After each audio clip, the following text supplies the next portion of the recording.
Or they could just call the most obvious choice. You. Yeah. Actually, I think that, that band I showed you, Heart of a Coward, I think that's who should fucking front the band. Because he's got awesome clean vocals. What about that guy from Calculating Infinity? He's pretty good. He'd be like, this is way too fucking structured. I don't even know how to sing over this. And if you think this is way too fucking structured, then you are ready for this episode of Discography Discussion. I am Joe. That is Dan. That is Geoff. And we're talking about the Dillinger Escape Plan on this episode. Hell yes, we are. Bring on the chaos. I think Dan's a little excited. I am totally ripped out for this episode. Yeah, he's like, veins are bulging. I love the Dillinger Escape Plan. And I cannot tell you how excited I was to get to listen to one of my favorite bands all week and actually have like an actual reason for it. You know what's funny is back in the day when I used to do a lot of work for, I'm going to give a plug. Sorry, I can't help myself. Hockeyfights.com. Man, there were so many people on that site that loved Dillinger. And because of that, I was a total hipster dick. And like, nope, I'm not going to listen to him because everybody else likes him. It's your loss. Yeah, it was totally my fucking loss. Because then a couple years later, I started listening. And I'm like, God, I was a douche. Apparently Jason Wisdom was right. Always right. Because this is a really good fucking band. I love the fact that they don't... It's like they have like split personalities. I love that. They're bipolar in their presentation. It's more like they're quadpolar or some shit. This is like if you have a blender and you throw in some radishes, some spicy onions, some fucking cherry, like some sweet cherry flavoring, like what you use to flavor cherry Coke, like cherry grenadine. Is this recipe for that relish your wife made last week? Fucking a bunch of cocaine, 4 pickles, apparently not. And an entire bottle of Tabasco sauce. And you mix that shit up and drink it. That's Dillinger. But the fun thing about it is your blender doesn't work quite right. So it's not all like 100% mixed. Nope. So sometimes you're getting nothing but Tabasco. Right. But sometimes, sometimes there's like a little pinky drip that's like falling out of the blender on the side, or the shit that you like scoop up from the outside of the blender. That shit is Dillinger. 100%. Well, before we get into what is Dillinger, 100%, I'm going to take this time to say thank you to everyone for listening to the podcast. Thank you for listening and for subscribing. If you are not a subscriber, you can find everything Discography Discussion at discussmetal.com. We are on Google Play, iTunes, Stitcher, TuneIn Radio, so if you have an Amazon Echo or a Google Home, you have no excuse. Ask it to play the latest episode of the Discography Discussion podcast, and it will. We're also on Facebook and on Twitter at Discuss Metal. Be sure to like, favorite, and subscribe. It really helps us out. It lets us know you're listening. And now Dan is going to tell us all about 5-star reviews. We love 5-star reviews here on Discography Discussion, and whenever you leave us one, we'll actually read it on the show, which is what I'm going to do right now. On iTunes, DTMOF84, which I actually think I know who that is, he writes, really enjoyed the podcast. Every episode sounds like a conversation I would have with some friends on the way to a concert or just hanging out in general. Well, thank you very much for that review. That's, one review, so 9 more, and we're going to do the Faith cover. I was going to do Careless Whisper. No. Okay, well, you do what you want on your time, buddy. So, yeah, thank you again, guys. Keep those reviews coming. Keep tweeting at us. Keep sending us emails. We got a tweet from Kent Renton. He says, I just found you guys thanks to a mention on Podcast Rock City. Listening to the Contortionist episode, and you guys mentioned BT Bam a lot. Are you going to do a BT Bam episode? Yes. Absolutely. 100%. Not 43%. Burnt. Dillinger joke. See what he did there? I do. Har. By the way, thank you, Podcast Rock City, for the shout-out. We appreciate that. Yeah, absolutely. I will tell you this. I am thoroughly enjoying myself a high brew coffee right now. Courtesy of High Brew Coffee. Yeah. I didn't think I'd like the Mexican vanilla. And I was way wrong. You got that cinnamon, didn't you? Yeah, I'm normally like a straight up like old school like give me my coffee black kind of dude. So it's very creamy. It's really good. Very nice.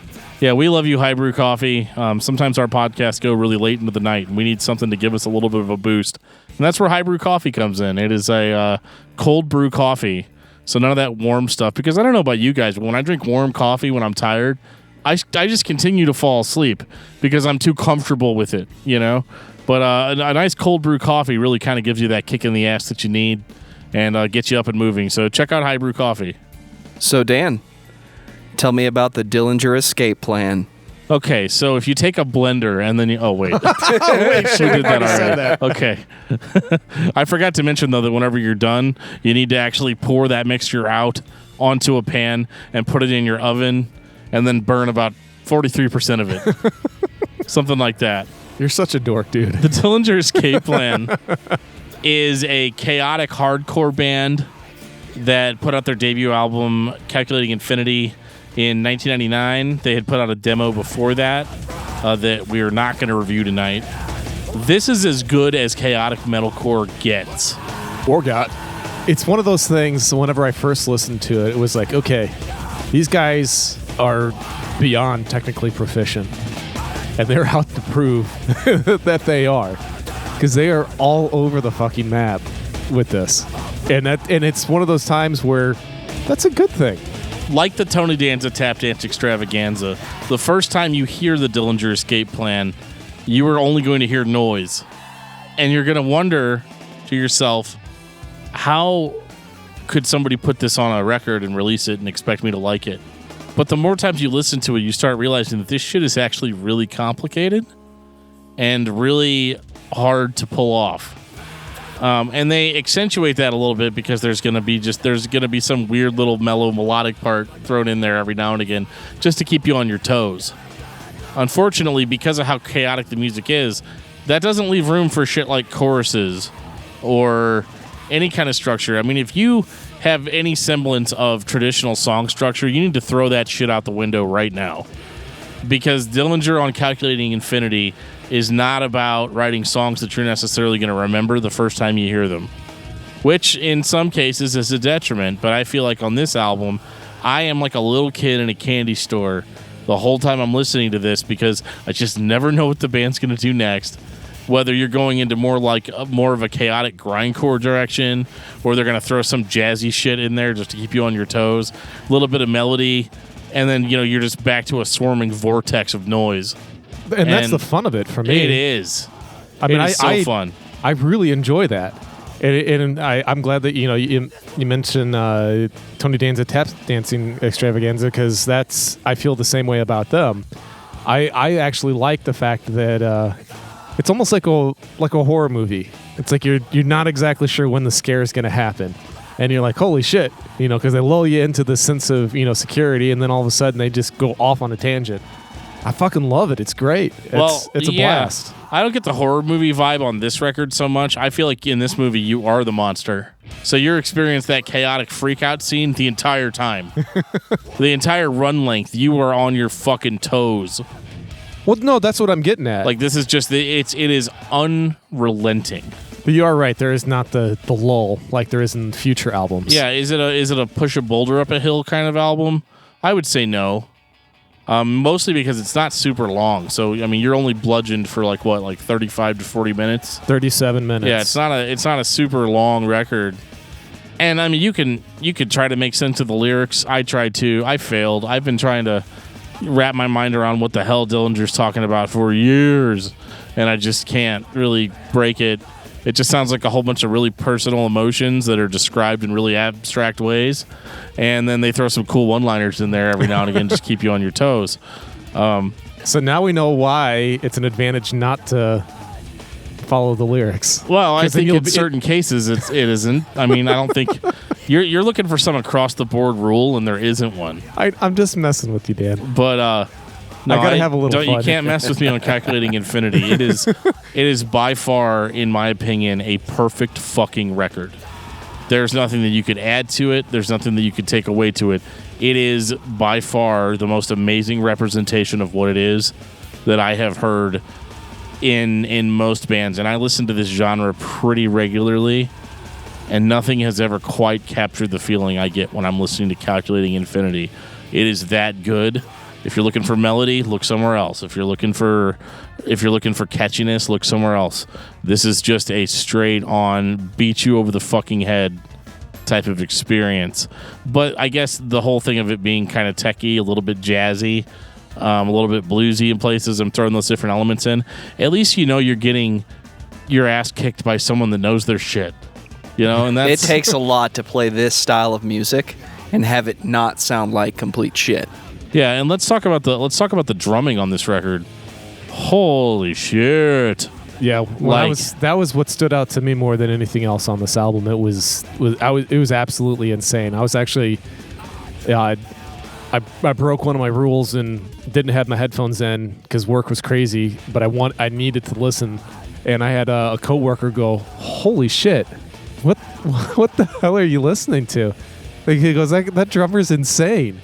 And I'm like, "Yep, dude, completely insane." Like, some of the blast beats and shit that get pulled off here, and how he just stops on a dime like it's nothing. Like, either this took like a million drum sessions to pull off, or he's that good, and I don't know what the answer is.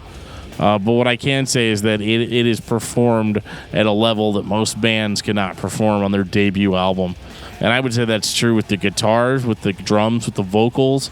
The vocals are all over the place. The only issue I have with the vocals and the lyrical phrasing and stuff is that because of the chaotic nature of music, it is really hard to sing over that.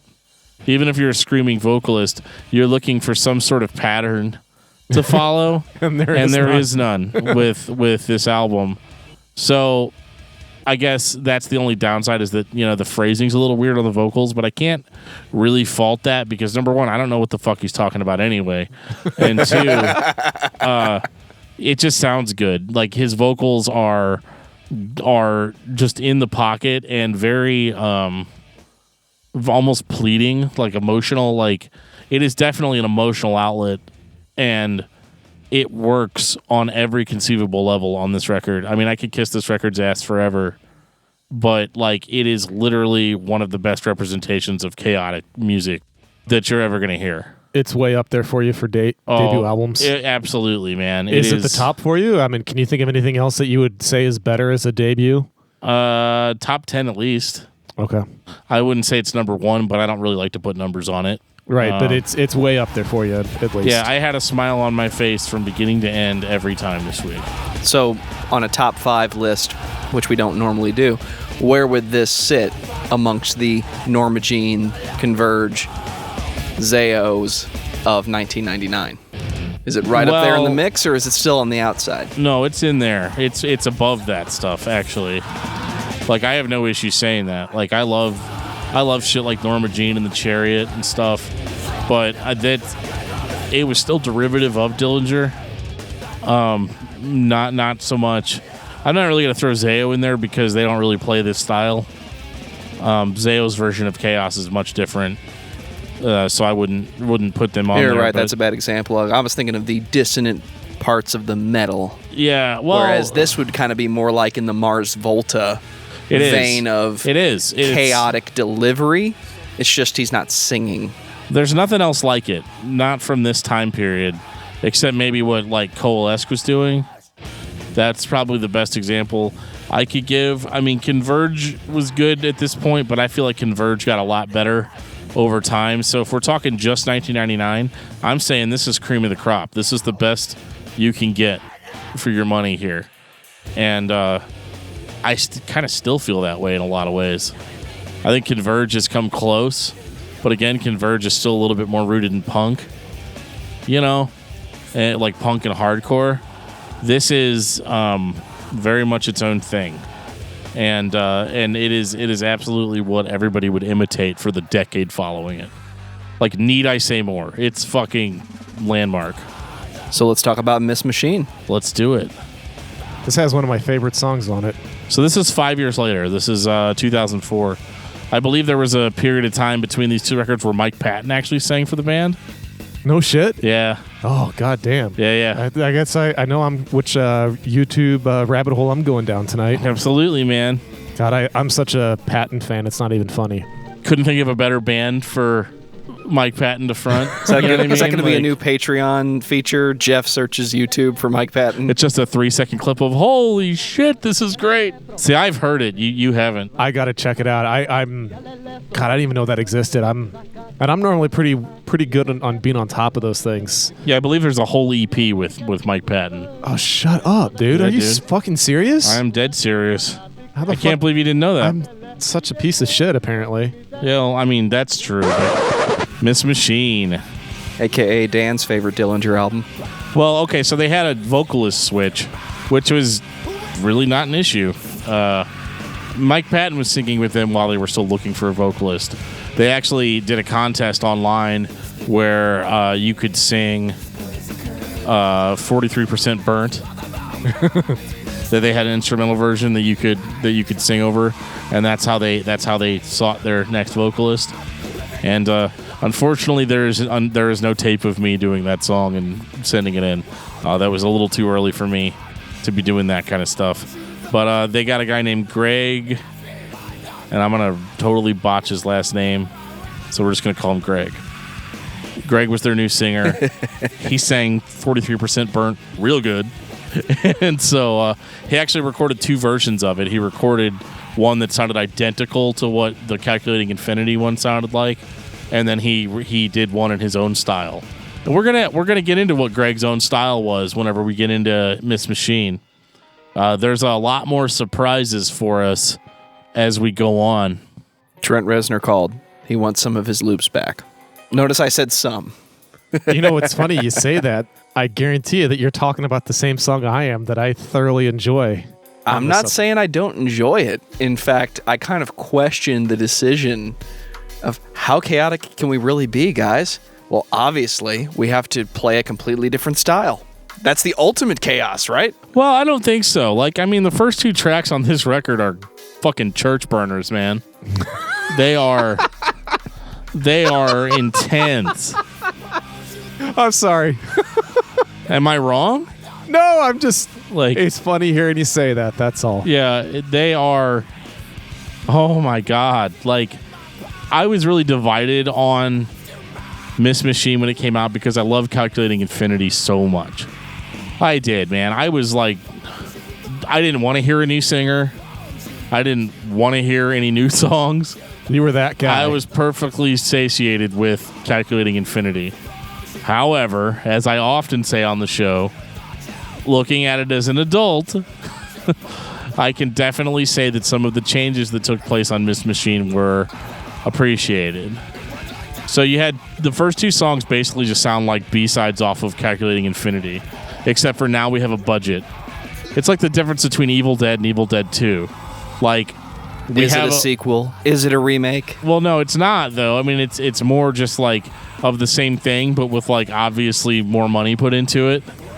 The equipment's better, the recording's better, everything's better, but they're still playing as crazy as shit as they played before. But also, like Evil Dead 2, this is when the band stops taking themselves so damn seriously. And that will become a staple of Dillinger's sound later on, is that they're not necessarily sold on the image of Dillinger either. And so they don't have any problem fucking with us from time to time with the format. And so whenever Highway Robbery comes in, you're like, holy shit, like, what is going on here? Like, you've got a fucking chorus? Yeah. Are you kidding me? And he's singing? I mean, he's yelling, he's got like this, early, proto-Southern rock thing that became a little bit more popular around that year. And so it wasn't entirely a clean vocal, but it was definitely more of like a weird Southern rock kind of hard rock and rolling kind of song, like, I don't know how to describe it. Then you go into Van Damsel and they're like, oh, fuck, we're just fucking with you, dude. We're still Dillinger. It's fine. Like I said, like, don't worry chaos. about it. Yeah. Yeah. And at this point, I'm completely disoriented, because after a while, you're used to being spun around in the dark with blindfold on, so long. So, like, I got used to Calculating Infinity. I memorized the riffs. I memorized the song structures. You have to memorize it in order to remember it. You do, and that's fine. I listened to that record 18 bazillion times, and so I had no issues with that. But, like, my first time through Miss Machine, even as hardcore of a Dillinger fan as I was, fuck, I'm 5 tracks in, and I don't know what the fuck's going on. Well, that would be a pig squeal going on. And then they totally Messed you up again. And then, they're all like, yeah, let's phone home. Which I fucking love. Phone home is great. Dude, I wish they did more of Phone Home. Well, this is like when the electronic elements start coming in. Yeah, and I really that's dig different it. again. It's like, fuck, what the fuck is going on in this record? Because this is totally different. I mean, this isn't even like Highway Robbery, which is kind of a dirty, dingy rock song. Phone Home is like, we're going straight Nine Inch Nails. And they fucking do it well. That's the great thing. We're not letting up with this. This is the journey that we're taking you on, and you're gonna fucking get over it. And so, I had a little bit of issue with this because, like, back in the days of Calculating Infinity and Miss Machine, I was the kind of person that no clean vocals ever, So I really, really enjoyed this album much more listening to it now. Because I was definitely more into what they were throwing down. I appreciate bands like Nine Inch Nails a lot more than I did back then. So when I heard this initially, I was like, what the fuck is this? What the fuck is this band doing? See, I cut my teeth on music like this, so this is right up my avenue. Well, the song's scary as hell, too. Like, it's definitely, like, not a song you want to listen to laying in bed in the dark, Like, unless you're me. Unless you're Geoff and you're a fucking creeper who probably sleeps in a coffin in his basement. But don't tell people my secrets and just say Geoff's name. Fucking emo vampire over here. I have church pews in my basement that I sleep on. I'm sure you do. I do. I'm being dead serious. You gotta be. Well, he rescued those seats because those first two songs are such church burners. Holy shit! I gotta save the pews. I did, man. They're like 16 feet long, and these are padded. They're not like solid wood. They got pads on them. Oh, they're really comfy. Well, I think what made Phone Home hard for me to get through, not that it was hard to get through, I love the song now, but like, I guess one of the scary things about Dillinger at this point in their career is, a song can start off like Phone Home, where it's like, okay, they're doing a Nine Inch Nails, Trent Reznor kind of thing here. But they're still Dillinger, so like, you never know what's going to happen in the next 5 seconds. So because... he's doing the Trent Reznor thing, and then he's screaming again, and the music gets real chaotic, then it stops. And it's just this build-up, this like cat and mouse of like, where are you guys going with this? So is this the thing that everybody says they're trying to create when they're doing a really progressive album? We're giving you Act 1, Act 2, intermission, Act 3, the finale. Everybody says when they're doing progressive rock and progressive metal, this is a example of it being done very well. Where the obvious break from the chaos is cold, mechanical. All right, just slow down for a second, guys. Let's bring the heartbeats down to 87. Thank you very much. And now we're going to hit you like Trent Reznor. Well, I think maybe you're making it more complicated than it is. I think this was just pure spaz. Yeah, just I think there was a lot of like, okay, guys, we're going to do this fucked up, scary, industrial thing at first.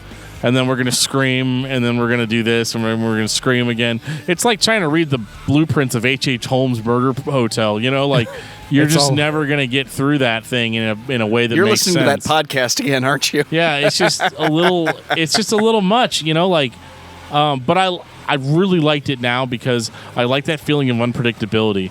One of the hardest things, especially coming off of Demon Hunter, which was like the most predictable thing ever on every song. To have something like this that was just so, I guess for most people, unpalatable, like it was really refreshing. Yeah, it was just like roll the dice. What are you going to get? It was like going through a detox. Like I could throw all my preconceived notions about what music is supposed to sound like out the window. Because then, we get back to We Are the Storm and you're like, fuck. And it's weird because like all the parts on Calculating Infinity that made me uncomfortable and made me nervous and, it was so all over the place, that's now the comforting feeling that you get whenever they go back to this style. Now you're looking for normalcy, and the normalcy is the fucking craziness. And that's just the kind of mind fuck that listening to Dillinger Escape Plan really is. I think it's the fun of it. I had, like you said, like after Demon Hunter, I really enjoyed this week just because it was fun. Because it wasn't monotonous. You knew every single time what you were getting with Demon Hunter. And this time it was like, okay, just, close your eyes, pin the tail on the donkey. Where's it going to end up? You have no fucking clue. It's going to end up in Star Wars because fuck you, that's why. Exactly. You don't know where you're going. I would have never thought in a million years that I'd be hearing a Dillinger album with singing on it, and the singing would be the weird, unpredictable thing. And so they're going to keep fucking with us as time goes on, too. Yeah, and I tell you what, this cat's falsetto is fan-fucking-tastic. Oh, he's great. And his clean vocals weren't super strong on Miss Machine. No, they're not. But they definitely got better. Yeah. Yeah, a lot of improvement there. And Dillinger really took their time between albums. This wasn't like... It's not like a bunch of guys just went in and made noise for an hour and then left. The Chariot. This is well thought out. Everything that's there is there for a reason, and it is trying to provoke some sort of response from you. It's very interactive in that sense, but again, it is also a hell of a lot of fun to listen to. I mean, I thought this was great, and it was a really huge. It really expanded on the band's sound in every conceivable way. To just the fact that it sounded better production-wise. The screams were intense. The screams were more varied too. On the first album, the scream, you just had pretty much one scream from beginning to end, which again is fine. It's a perfect album. I'm not saying anything bad about it. But God, this is my favorite part of the song. But it's not like you can't take something that's already perfect and make it better. Right? Yeah. This is what sold me on this album. It was the second We Are the Storm. Yeah, the second half of We Are the Storm. When he starts going in with that kind of ethereal falsetto, and I'm like, oh yeah, dude, this guy, he's good. I mean, I think this guy's vocals match the band so well because he is rather versatile. He can do the clean singing. He can do the crazy high falsetto. He can scream whatever the hell you want him to. And that's what makes this fun, is the fact that he's got a voice that can match the shit that they're actually doing musically. And I really enjoy that. And the fact that he can offset it too. He can have that dichotomy when you want to and really make it a jarring experience. And I think it's great. Do you think the personality shift and the fun of the band was just based on this one guy's personality? I don't know about that, but I really do think that his vocal stylings just match so well what they're doing musically. That's, whether they're getting along, I have no idea. I just like personally how he sounds, against the canvas that is the band. I think it just works fantastically. I think it works. Match made in heaven. Yeah, it is. I think he's better than the original vocalist as far as matching the band. As far as dynamics goes, yes, yeah. Absolutely. Yeah, I think it'd be impossible to answer that question, Yeah. being that this was their first major recognized release. Yes, they had an album before that, but for most people, this is the first record. So, do you guys think that a band can put out a weirder album than Miss Machine? They did. I feel like what you're saying is it's time to talk about Ire Works, Joe. Yeah, it is. Oh God, this has got like the worst song ever on it. Fix your fucking face, Geoff. Okay? This record starts off with a bang, a shotgun blast to the face. It is amazing. Yo, I'm not saying that this is the song that I can't stand. No, I know, but I want to reinforce this, that like, yes, this was a time period where you actually could start hearing Dillinger songs on the radio. Like, I remember hearing Highway Robbery on the radio and being like, what the fuck? That was not the Dillinger Escape Plan, and being real upset about it or whatever. And so I kind of wrote the band off after a couple years of putting up with that shit, and I was like, well, they're clearly not the same band that they were on Calculating Infinity. I don't care. It's over. Now, here's what I didn't know. What I didn't know is that Dillinger consistently still delivers that chaotic metalcore fix that I love on every album. So regardless of how I feel about the rest of the shit that's being thrown down, this is going to be really important in a minute. The rest of it is still so strong in the chaotic hardcore metalcore realm that I'm actually willing to give the experimentation a much better chance than I am with a band that shoves it down my throat. Yeah, I have to say that as time went on, I actually really started to enjoy their experimentation more than I did their chaotic side, surprisingly, which I didn't think would happen. But I actually started looking forward to what else that they were given, except for one particular song on this album, which I don't understand how became a single. And I understand. It's horrible. It's catchy as fuck. Go ahead and talk about Black Bubblegum, Geoff. It's not fucking catchy. All right, I'm going to pull up the text that Dan and I had earlier, because I can't remember exactly what I said, but let's see. Send pics, YN. Let's say, and I said, no, I'm not digging our work so far. It's the last listen I need to do. And he goes, no Black Bubblegum for you? And I'm like, it fucking sucks. That is the track I'm hating on right now. And then Dan goes, I thought it was a joke song, so I loved it for that reason. And then I said, I have no sense of humor, apparently, because I didn't think it was funny at all. I just think it's fucking terrible. And then send nudes, I think was the last. Oh. Yeah. So, anyway, Black Bubblegum is a dirty pop song. And it is dirty. Dirty pop song. I can't even call it rock. That's giving it too much credit. Dude's doing a crazy, weird Ozzy Osbourne thing at the top, and that's weird to me. I don't know. Like, I'm not sure what the style was. Because I don't know enough of. Well, you think it was a Buck Cherry type of? Yeah, okay. I'll go with that. All right. Well, I thought this was really catchy and fun. It was a little ballsy too that it was track 3. Like, but that seems to be the case. It was the same on Miss Machine, where you had 2 albums that were essentially, or 2 songs that were essentially in the style of Dillinger that you had come to know and love, and then they dropped this fucker on his track 3. And this is not like Highway Robbery was a really fun song. And got you pumping. You got to be a very different kind of music listener to really appreciate a song like this. And it's weird. It's bizarre. It's full of really weird, high-pitched, annoying singing. And it just follows like one beat from beginning to end.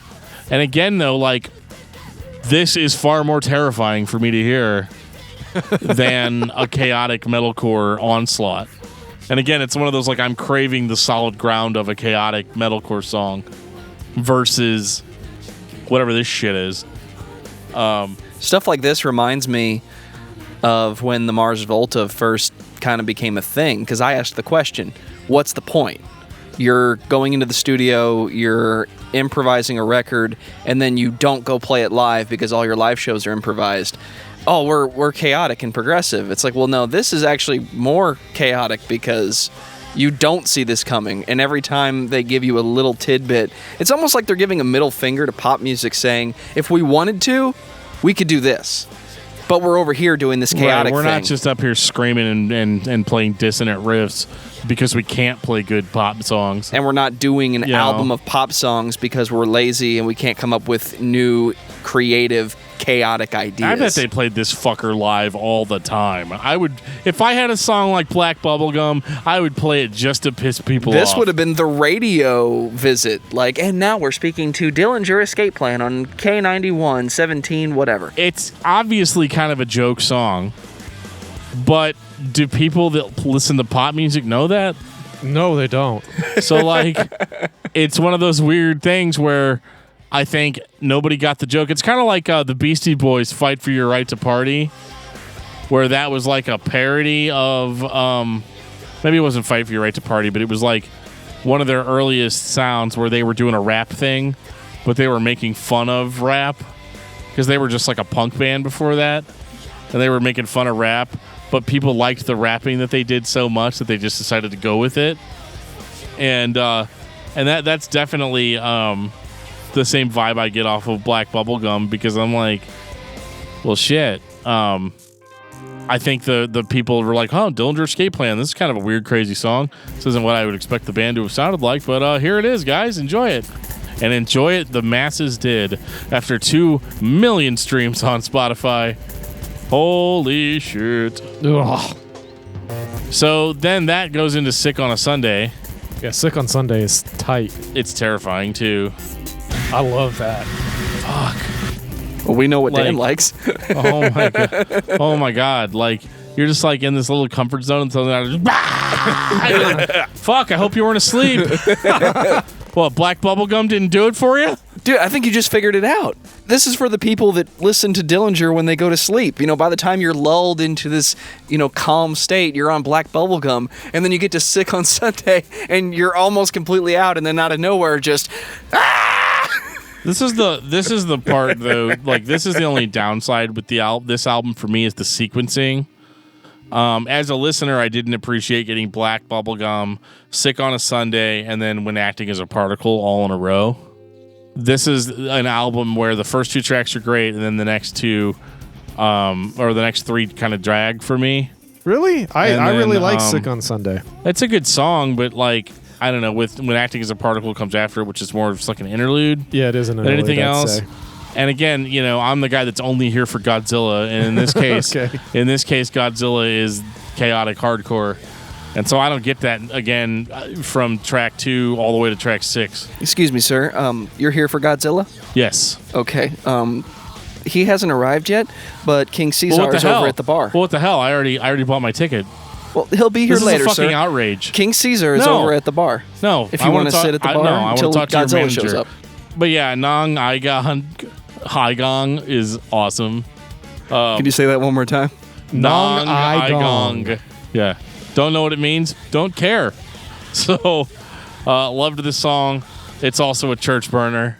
Geoff, save the pews. It's almost like it's a lot of their stuff is like we say that a bit tongue in cheek. They're like, oh, here's our singles for for our the radio listeners, and then the deep cuts for all of our hardcore fans. I mean, it could have been worse. They could have done an entire album of emo. Can you imagine? They could do it. What They if would have you done bought? it well. What if you bought this record on Black Bubblegum alone? I would be extremely confused. I'd definitely be asking to talk to somebody's manager then, I which would- is sad because if you're at Sam Goody, then it's Geoff that's the manager. Oh. So you're kind of between a rock and a hard place there. Well, here's the difference though, is that I would have let you know, hey, have you listened to the rest of that album? Because it's not all Black Bubblegum. Because I used to have to have those discussions with people when they would come in, looking, for the, they'd get the radio edit of whatever it is, and I'm like, and the rest of the album is like way different. I'm like, yeah, that's just how it works.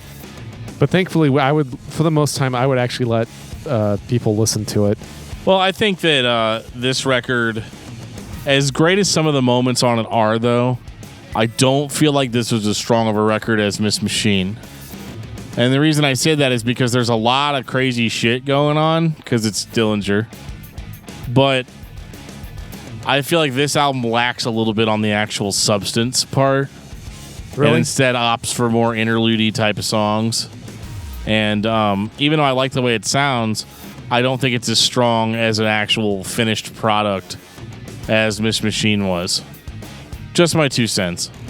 Still love it, but it's just not it's not as strong as some of their previous material. You ready for option paralysis? Absolutely I am. Talk about option paralysis, which is exactly what it sounds like. Having too many fucking options. We're going to do a podcast. You're like, who do I talk about this week? Well, I guess I'll talk about... No, you need to make a list and follow it, because if not, you'll get option paralysis. It's kind of like having 28,000 DVDs and then deciding what to watch. Oh, that's Kids still watch DVDs, right? Option paralysis is what happens when Dan can't decide what kind of song he wants to write, so Joe shows up with 20 ideas. Well, and like streaming services, that's a big one with option paralysis. Yeah, being able Netflix. to have anything at your beck and call, it can be a little rough. Like for me personally, as a music listener, this podcast has been such a positive experience for me because it forces me to listen to stuff without immediately switching to something else. But I mean, but it just means that I have the one band that I will listen to, and then I just don't skip as much. But yeah, I'm horrible about, especially on like Spotify, going in, finding some weird ass obscure band that's recommended because I'm listening to Dillinger, and then I'll go to that band's page and then it'll say related artists, and I'll click on another artist that's on that page, and I'll do that like 3 or 4 times till I get to an artist that's like under 1,000 listens, and then hit play. Okay, so you're a hipster. Got it. I am not a hipster. I'm just looking for something different. Hipster emo vampire. Fuck you. Got it. You got that Under Oath CD, right, Geoff? Oh, yeah. It's so good. I love it. It's like a rapture. So, back to good bands. Dan's still waiting on Godzilla. Dude. Yeah, Farewell Mona Lisa is an interesting song in that it actually kind of gives you a preview of everything you're about to experience for the next 40 minutes. In the sense that you have the chaotic metalcore of Dillinger with the experimentation, with the singing, with the industrial parts, with the slow, moody songs. It's all in this one song. And that's different because typically, they start the album out with a blast. And they do that kind of, but like you get about 1.5 minutes, 2 minutes into the song, and you're back in you're back in the experimentation department. And it's a good thing. Welcome to the experimentation department. You're entering Dan's experimentation department. So, like a good neighbor, Dillinger's there. They're fucking Frankenstein.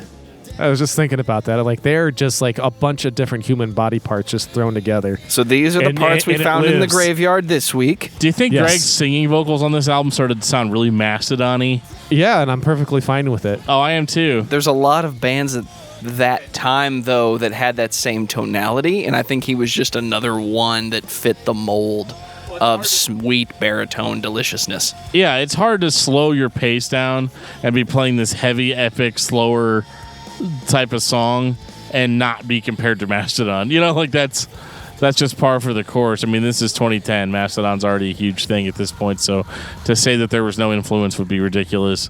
And again, like Frankenstein, they're always sewing new body parts onto the monster. Yep. And like a monster it is, because Option Paralysis actually gave me that same feeling of like, oh shit, what's going to happen next? There's a lot of that on this record.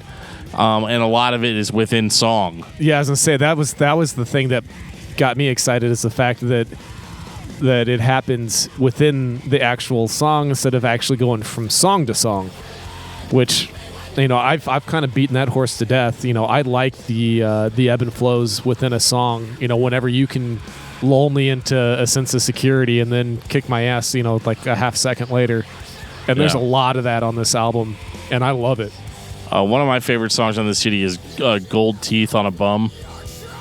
This whole record is weird because I think this had probably the least amount of chaotic hardcore. That is correct. On it.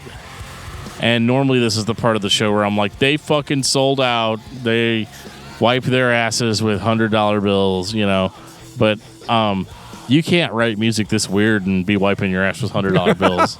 No, it's 5s and 10s. There's there's some Captain Beefheart shit going on here. And bow to the Trout Mask replica. Yeah. This record is not palatable at all, which is why it's great. I was getting some Green Jello vibes on this song. Yeah. Yeah. I mean, there's just so much. There's so much going on in each song, and I have a little bit of trouble keeping track of it.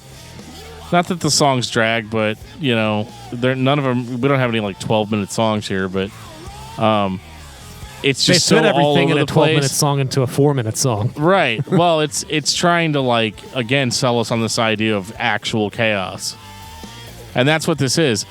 Actual chaos doesn't necessarily have to fall in the realm of chaotic hardcore. It doesn't have to be fast either. It just has to be weird, and you have to not be expecting it. They've got to do literally the least expected thing in order to stay truly random, and I think that they pulled this off really well on this album. Do you have any standout tracks on this record, Geoff? I kind of like the whole thing. I'm not gonna cop out. I think it's time to talk about One of Us is the Killer then. Well, which one of us is it? It's Joe. Prancer. On Comet, on Cupid, on Donner. Anyway. So, starting off with a bang again. I think we're back in Miss Machine territory a little bit here. Yeah. One of Us is the Killer. To me, is a little bit more of a return to form for the band. Yeah. Because I feel like they've experimented a little too much on option paralysis, because again, that record is exactly what it's called. It's option paralysis. Just like when I had option paralysis trying to pick a song. Yep, absolutely. I think option paralysis is good as its own kind of standalone thing. But when I listen to that, I find it to be a mistake to take this type of chaotic metal, chaotic hardcore, and slow it down, because it almost becomes unpalatable. So when I listened to this record and it was back to being upbeat and fast, this is a little more of what I wanted to hear, and it became a little more digestible because it was sped up again. Well, I mean, shit. This is 5 albums in. So, like... And we can still do it. Yeah. That's the thing that kills me the most. We're past the 10-year mark now. Most bands that are this intense are not still this intense 10 years later. Right, they start throwing in the towel. Yeah. And that is kind of true in certain respects, but this record is... I was surprised. Like 2013, like, okay, you guys could... If you guys did an entire song or entire album of songs that sounded like Highway Robbery, it would be expected, but they don't. They still go through for the fucking throat. And it's weird that you kept talking about palatable, Joe, because it's not that they're chaotic hardcore. It's palatable. It's just that we're 5 albums in now, and now we're used to it. So now the band has to fuck with us even further so that we don't get too comfortable.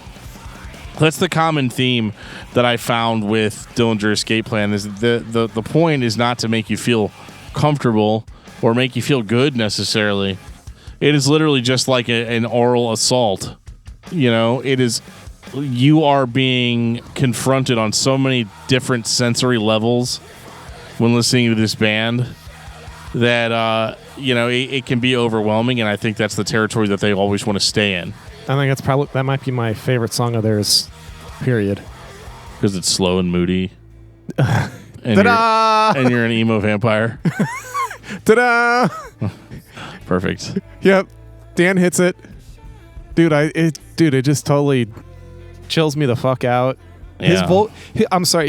His falsetto is just fucking awesome. It's so good. It's my favorite part of his singing is his falsetto. I think it's really, really underrated. I don't even think that the songs on this album, like the slower ones like this, are even radio bait anymore. No, this is not radio friendly. I don't think Black Bubblegum was radio bait either. I think it just got picked up as that.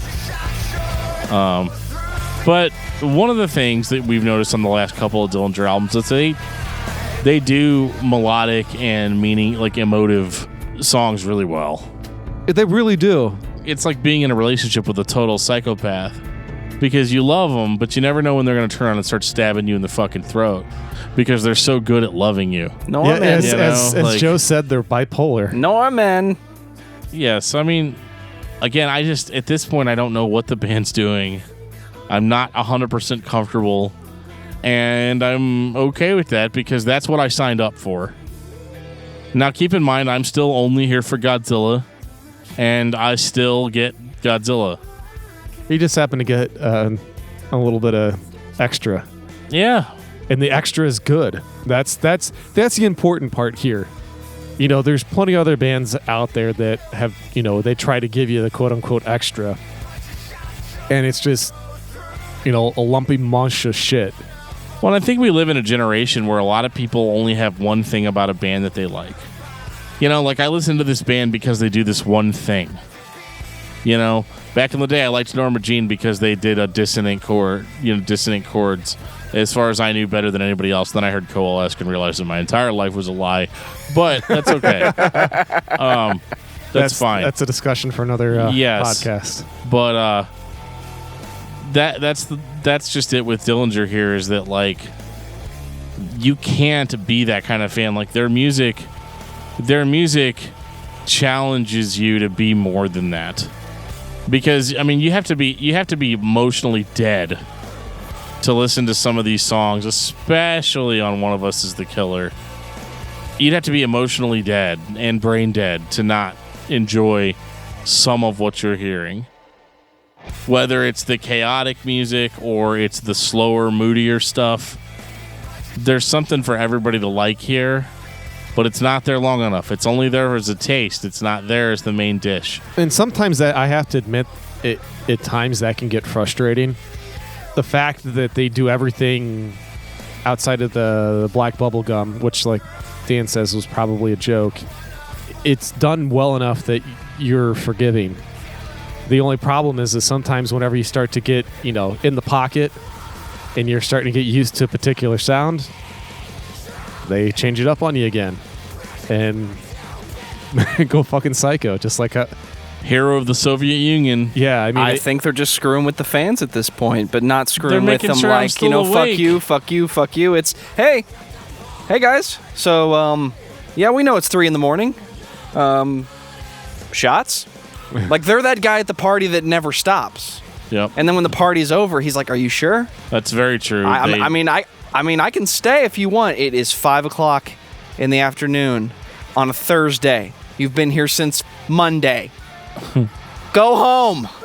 Are you guys made of money? I mean, how do you just keep it? Well, we had that one single, Black Bubblegum. So yeah, we're made of money now. So this is whenever the cocaine that was in that blender that Dan was talking about starts kicking in, because they've been up for the last 72 hours. Oh, dude, there's some LSD in here too. Like, you wouldn't believe. Like, and that's the whole thing is, a lot of the times music is compared to food, because I'm an overweight person, and that's the kind of comparisons I like to make. So a lot of times you talk about a full course meal, or they delivered the goods, or whatever. Dillinger can really only be explained as a smoothie, because they're not a meal. Sampler platter? No, not even that, because the sampler platter just lacks originality. And that's one thing that Dillinger does not lack. Their originality is unparalleled. So with sampler a lot platter of the bands. from a fusion restaurant. No, fuck you. But the what I'm getting at here is that a meal is too structured. A sample platter is too structured. This band is 100% unique, this band, even when they're experimenting. It's not like other bands that'll drastically change their style just to sound like what's popular, or to sound like another band, or, like it's always done so arbitrarily in other bands.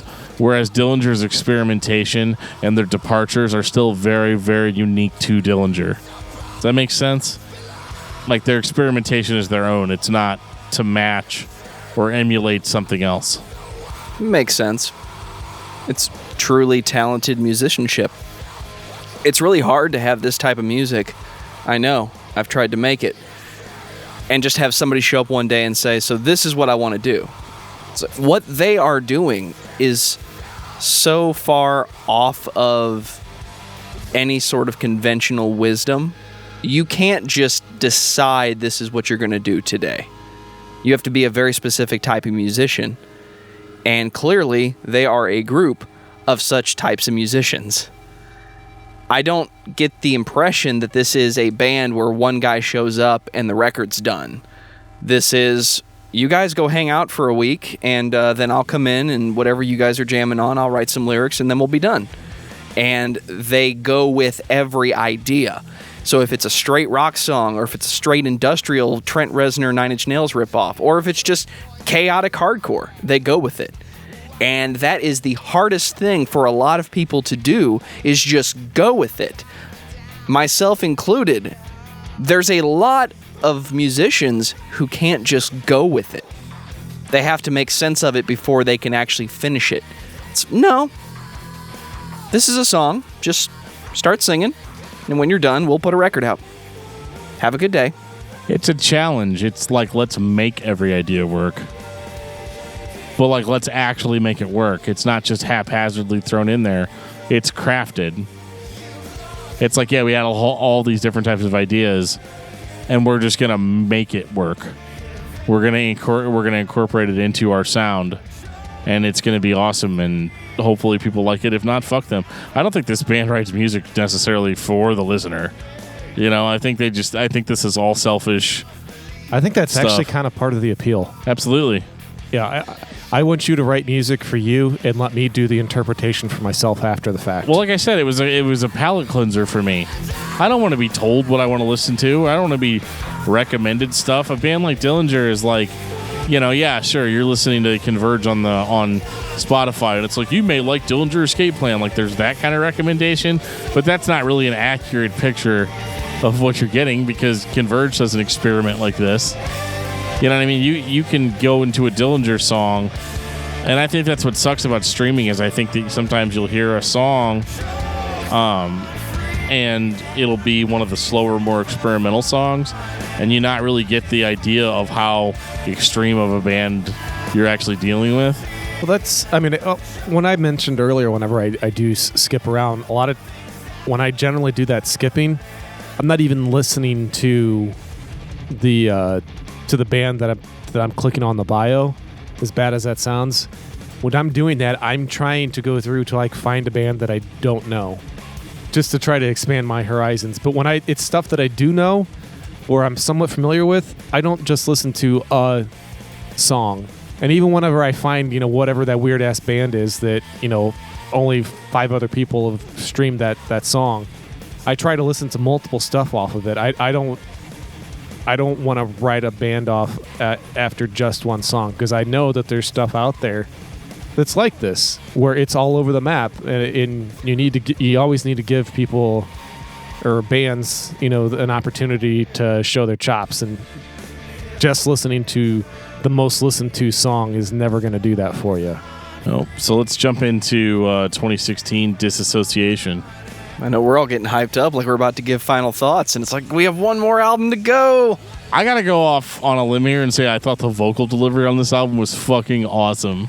Yeah. Tell us how you really feel. Because he changed it. He really changed it up. The Limerent Death or whatever it's called is fucking awesome, dude. It is. He screams in the higher register, and it sounds good. And I'm like, man, I would have liked to hear some of those older Dillinger songs sung like this. Just as crazy as ever. And then you got that ethereal, vocalist behind it layered in. That's fun. I love it. Yeah, I mean, at this point, you're not really going into a Dillinger record knowing what you're gonna get, and I mean, I think it's really a huge testament to the band that they can still surprise us. If you're only here for Godzilla, you still get him on every album.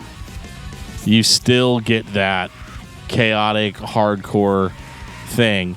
So if you're the kind of person that, I only like this band because they do one thing that I like, they make sure to do that one thing at least once on every album. And I think that's pretty impressive.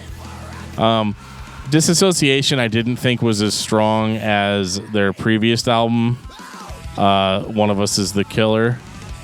I think it was kind of obvious at this point that they were done. Not that there's anything wrong with this. This is still better than your favorite band's most recent album. Song, yeah. Yeah. I think they went out with a bang. There's some church burners on this. This is one of the longest Dillinger albums as well. And they just kind of pulled out all the stops.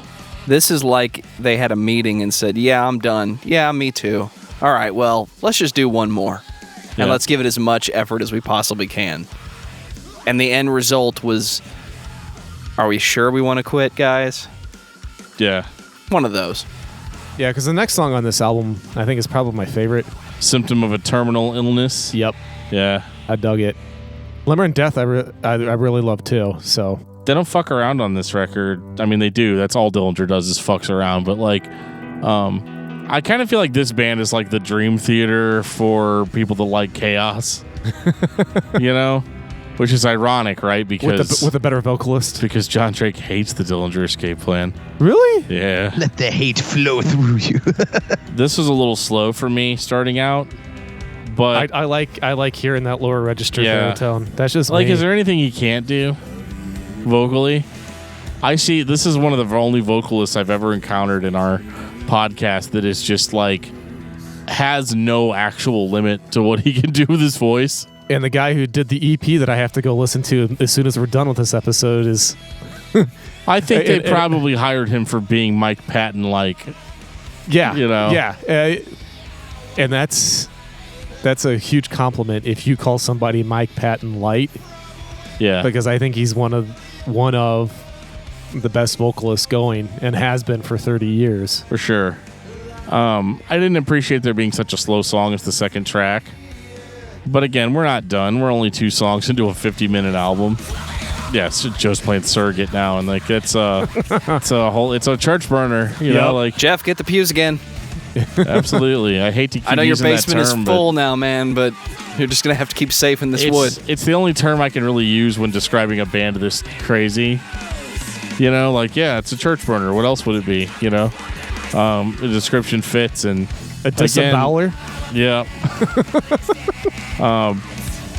I think it's funny too that they kind of mess with you a little bit on some of these more chaotic songs too, where it'll sound like he's about to go into a chorus and then he won't, you know, and you're like, oh, okay, I see what you did there, you know.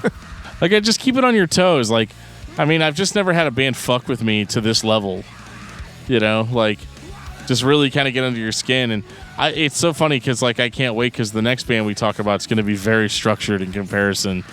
So I'm going to see how much this palate cleanser really did for me. You know, but yeah, Dissociation is a fucking great record. If I can't express that enough, they're just not as strong as the one prior. But right. That's not saying it's bad. It just means that I personally found the previous album more enjoyable for whatever reason.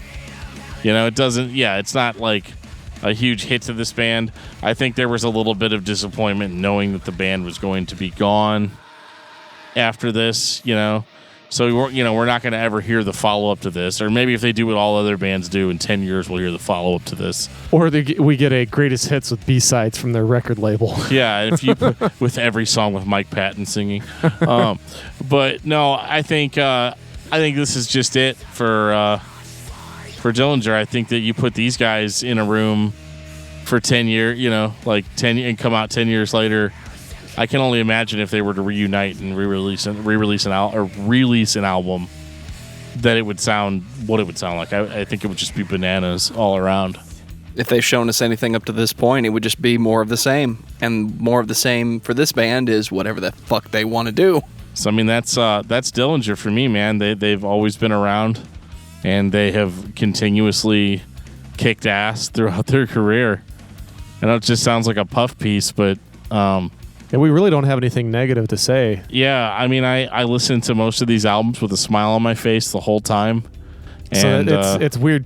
2 out of the last 3 episodes that we've done, we really haven't argued with each other very much. Yeah, we have. I don't know. Just trying to throw something on there. Is that your final thoughts, Dan, on Dillinger Escape Plan? I'd say my final thoughts on Dillinger Escape Plan is that if you were looking for new and interesting, cool music, you can't go wrong with Dillinger. However, if you're the kind of person that only wants to hear chaotic hardcore, that's totally fine too. Check out Dillinger. Geoff, what about you? I love the fact that they challenge their listenership. I love the fact that they make music for themselves and then leave it up to us to decide on how to interpret it. And for me, that's a lot of fun, is just being able to, you know, instead of feel like I'm being pandered to, which happens a lot in music, you know, being able to have a band that just says, hey, we did what we wanted to do, you know, check it out if you want, but if you don't like it, you're stupid. And that's kind of how I feel about Dillinger, is they just put out what they feel like they want to put out and leave the rest up to you. And I've really enjoyed it. This was a fun week to listen to music, I'll tell you that. The Dillinger Escape Plan is like an all-you-can-eat Benihana cafe in hell. And you walked in, put your credit card on the table, and said, tell the chef whatever he wants, I'll take it. Keep in mind, it's in hell. So you get that first plate of food, and you think, oh, that was really good. And they say, was it good? And you say, yes. And then they bring you some sort of teriyaki chicken and fried rice, and then you start eating that. And by this point, you're kind of full, unless you're me and Dan, because you can keep eating.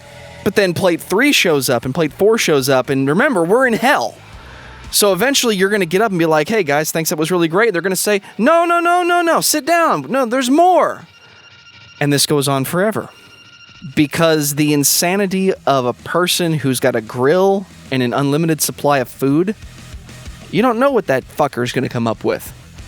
And that's the Dillinger Escape Plan for me. I know what I'm going to get, but I also know that I have no idea really what I'm going to like. I just know that what's coming is something I enjoy.